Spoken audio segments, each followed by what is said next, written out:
she said. Maybe I'm just not the woman you married anymore. So I packed my bag, and she didn't even ask where I was going. When I first met her, she had this presence that drew you in without trying. The kind of woman who made you sit up straighter just by walking into a room.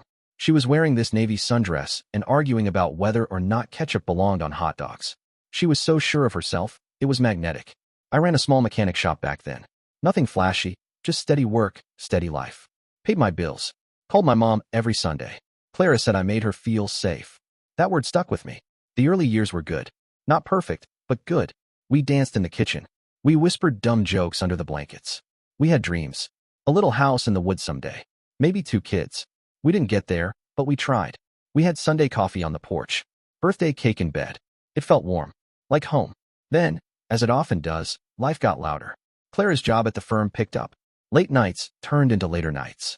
The woman who used to light up talking about weekend hikes or farmers markets now barely looked up from her phone during dinner. I'd ask about her day. She'd mumble something about deadlines and partners being on her ass. I told myself it was just a phase. Work stress. It happens. So I adjusted. Took on more around the house. Planned little surprises. Left notes in her glove box. Bought her favorite wine, even if it sat unopened. I told myself, just love her harder. She'll come back. But she didn't. She started pulling away in small, quiet ways. She flinched slightly when I kissed her shoulder in the mornings. Stopped holding my hand during walks. One night, I sat beside her on the couch, just trying to tease her, tugging lightly at the sleeve of her hoodie. She barely looked at me and said, "Ethan, not now. I'm trying to focus." She wasn't reading a brief or editing some legal document. She was scrolling Instagram. That moment, it wasn't explosive. It wasn't dramatic. But it sat with me. Like something had quietly closed between us, and I wasn't sure how to open it back up. I still remember sitting in bed that night, staring at the ceiling fan as it spun in lazy circles, wondering when it happened, when her silence started sounding louder than our laughter. I tried talking to her. Carefully. Without accusation. "Are we okay?" I asked once, while folding laundry. She sighed. "You always take things so personally." Maybe I did. Maybe I still do. But how could I not? When the woman who used to trace her fingers on my back now recoiled from a simple touch. And it wasn't like we fought. There were no screaming matches. No slammed doors. Just a stillness. A slow fade. The kind of quiet that eats away at you. That's what scared me the most. Not the arguments, but the absence of anything at all. I started to wonder. Was I asking for too much? Was wanting affection, wanting to feel seen, somehow a flaw? Maybe love doesn't always leave in a storm. Sometimes it walks out slowly. So quietly that you don't realize it's gone until you're lying beside someone who doesn't reach for you anymore. I held on anyway. I told myself marriages go through rough patches. That real love pushes through. But even then, in the quiet parts of my mind, I was already starting to let go. About 6 months after that night on the couch, I booked us a weekend away. Just a cabin in the hills. No service, just us and the trees. I figured maybe all we needed was space to breathe. To remember each other without deadlines or phone screens between us. She wasn't thrilled when I told her. "There's no Wi-Fi?" she asked, frowning like I'd told her we were sleeping in a cave. I said, "That's kind of the point." She gave a tight smile and said, "Sure. Sounds peaceful." We arrived late Friday afternoon. The cabin was cozy. Old wood floors, a tiny fireplace, a worn-out couch that somehow made the room feel warmer. I cooked dinner while she stood by the window, holding her wine and barely saying a word. That first evening, she spent most of her time walking around the cabin, holding her phone up like she was trying to summon a signal out of thin air. Eventually, she sat on the couch and just stared. Not at me, just into space, like she was waiting for it to end. That night, I reached for her. Not even in a sexual way. I just wanted to hold her. Feel close again. She stiffened. Then came the word I'll never forget. "Ethan, please." Just that. And it wasn't pleading. It was a boundary. A hard, final line. I rolled over and stared at the ceiling. I didn't say anything. What was left to say? After that, I stopped trying. Not out of anger, but because something inside me had gone still. I still made her coffee in the morning. I still fixed the porch step when we got back home. Still did the laundry, still paid the bills. I was, by all outside appearances, a good husband. But emotionally, I was already packing up pieces of myself. I think that's what happens when love turns into duty. You start performing marriage like a job, a list of tasks.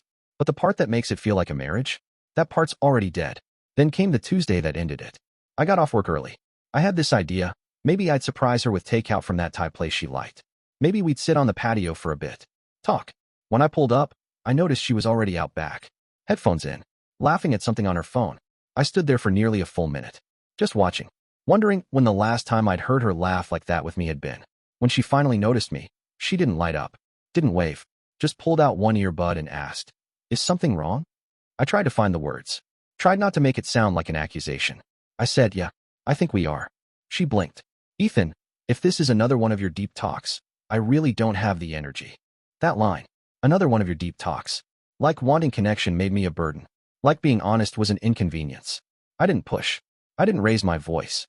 But I knew then, deep down, that something had broken. Or maybe it had been broken for a long time, and I was only now admitting it. I didn't raise my voice. I didn't cry. I just looked at her and said, "I feel invisible in this marriage. I don't feel loved. I haven't for a long time." She didn't respond right away, just looked at me like I'd asked what time it was. Then she shrugged. A simple, indifferent shrug, like I'd told her we were out of milk. "Maybe I'm just not the woman you married anymore," she said. People change. And in that moment, something inside me stopped trying to understand her. I wasn't angry. I didn't feel betrayed. I just felt done. I had spent years grieving her, quietly, from inside the same house, the same bed, watching her drift, convincing myself it was temporary. That love, the real kind, just needed time. But that night, I finally saw her clearly, not as the woman I married, but the woman she had become, and the man I had become because of it. I packed a small bag that night, just the essentials. I didn't want to make a scene. I didn't want to give her the satisfaction of a dramatic exit. When I zipped it shut, she didn't ask where I was going, didn't follow me, didn't fight. I walked out the door. The hallway light was still flickering. I'd meant to fix it for weeks. Funny, the things you leave behind. I slept in my brother's guest room that night.